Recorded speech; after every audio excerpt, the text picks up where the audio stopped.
Good morning everyone. અત્યારે વાગ્યા છે સવારના 9. હું બધું ઘરનું કામ કરી લીધું છે અને ઘરનું કામ કરીને અત્યારે નાસ્તો કરવા બેસી ગઈ છું, કારણ કે સવારમાં મેં 5 વાગે ઉઠીને 5 થી 8માં એક સ્લોટમાં કાલનું થોડુંક મેથ્સ અધૂરું હતું, તો એ મેં આજે કમ્પ્લીટ કરી નાખ્યું અને પછી ઘરનું કામ પતાવી દીધું. અને ઘરનું કામ પતાવીને અત્યારે છેક નાસ્તો કરવાનો વારો આવ્યો, તો ફટાફટ નાસ્તો કરી લો ને પછી વાંચવા બેસી જાઓ. અત્યારે હું બેસી ગઈ છું કરંટ લઈને. કરંટ હું શું કરું છું, આની પહેલાંનું મેં 1 અઠવાડિયાથી લઈને 24 અઠવાડિયા સુધીનું કરેલું છે. 24માં થોડુંક જ કરેલું છે, એટલે કે પૂરું નથી કરેલું. 23 સુધી તો કમ્પ્લીટ કરેલા જ છે. મેં તમને બતાવી દઉં. 24મું અઠવાડિયાથી આજે કરવાનું છે. હું તમને બતાવી દઉં પહેલેથી. પહેલું અઠવાડિયાથી બતાવી દઉં તમને. આ છે 8મું. આ છે પહેલું. આઈસનું કરું છું હું.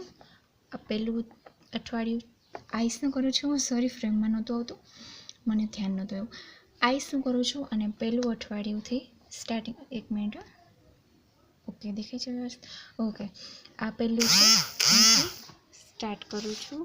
અને અત્યારે હું પહેલાં શું કરીશ, પહેલાં તો હું આ 1 થી લઈને 23નું રિવિઝન કરી નાખીશ અને એકવાર વાંચી લઈશ, પછી હું સ્ટાર્ટ કરવાનો વિચાર છે. હવે એવું કરવું તો કેમ રહેશે કે આજે હું ભલે ને કરી નાખું 24થી સ્ટાર્ટ અને પછી રિવિઝન ઓલા અઠવાડિયે રિવિઝન મારી દઈશ. એવું કરું તો કેમ રહેશે? કારણ કે આ અગાઉ મેં કેટલી વાર રિવિઝન કરેલું છે, 2 થી 3 વાર રિવિઝન 23 સુધીનું મેં ઓલરેડી કરેલું છે.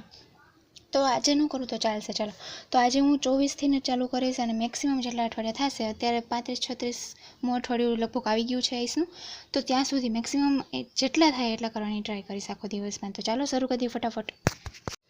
અત્યારે હું 24થી ચાલુ કરું છું, પણ હું તમને બતાવી નહીં શકું કારણ કે ફોનમાં PDF છે. મારી પાસે આઈસનું કોઈ પ્રિન્ટ કઢાવેલું નથી.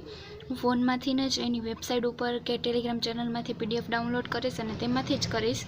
અને અગાઉ 23 પણ મેં એમ જ એવી જ રીતે કરેલા છે, તો ત્યારે પણ એમ જ કરીશ. મારી પાસે કોઈ પ્રિન્ટ નથી, તો હું તમને બતાવી નહીં શકું, પણ હું પૂરું કરી અને તમને રિપોર્ટિંગ કરીશ કે મારે પૂરું થઈ ગયું છે. તો ચાલો હું શરૂ કરી નાખું ફટાફટ. અને હા, હું જ્યારે પહેલી વાર PDF વાંચું છું ત્યારે જ એમાંથી મને એવું લાગે કે આ એક્ઝામ માટે ઇમ્પોર્ટન્ટ છે, એને હું સીધું કોપીમાં લખી લઉં છું અને પછી હું રિવિઝન કોપીમાંથી જ કરું છું, પાછી PDF નથી વાંચતી. તો એ બસ એ કહેવાનું બાકી રહી ગયું હતું. તો ચાલો ફટાફટ ચાલુ કરી દઉં. આજનો પ્લાન મારો એકદમ ગોટાળે ચડી ગયો છે, કારણ કે જ્યારે હું આ 24માં વીક સ્ટાર્ટ કર્યું, થોડુંક કર્યું, મેં ખાલી 1-2 દિવસ કર્યા ને, ત્યાં થોડીક વાર થયું, ત્યાં ડેલી કોક આવ્યું. તો મેં જોયું તો કોણ, ત્યાં મારી ફ્રેન્ડ્સ હતી. મારી 1-2 ફ્રેન્ડ્સ છે ગામમાં, જે વર્ષમાં 1-2 વાર મને મળવા આવે.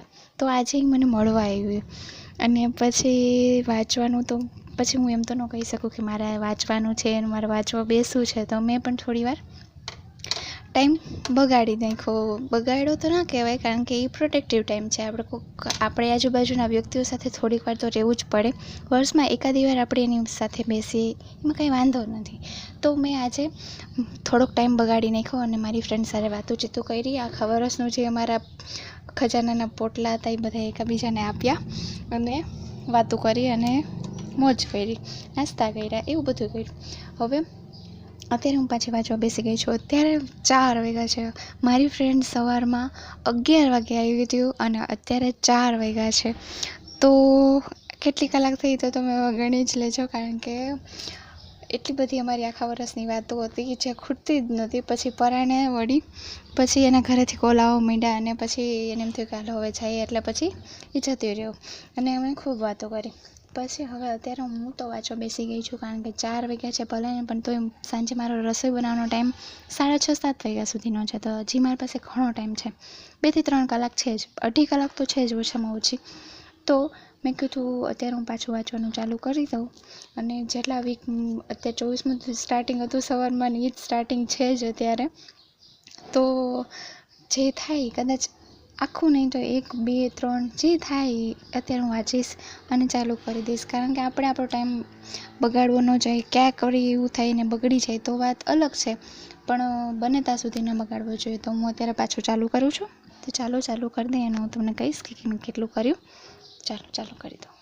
ખાલી ને ખાલી આટલું જ કર્યું છે, આપણે જોઈ શકો છો. આજનો આખો દિવસ પાણીમાં ગયો.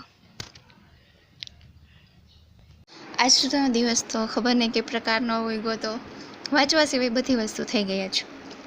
ઘઉં ચોખા લેવા ગઈ હતી, 2 કલાકની લાઈન હતી, લાઈનમાં બેસવું પડ્યું અને આ સાંજ પડી ગઈ. એમનું હવે રસોઈ બનાવશું.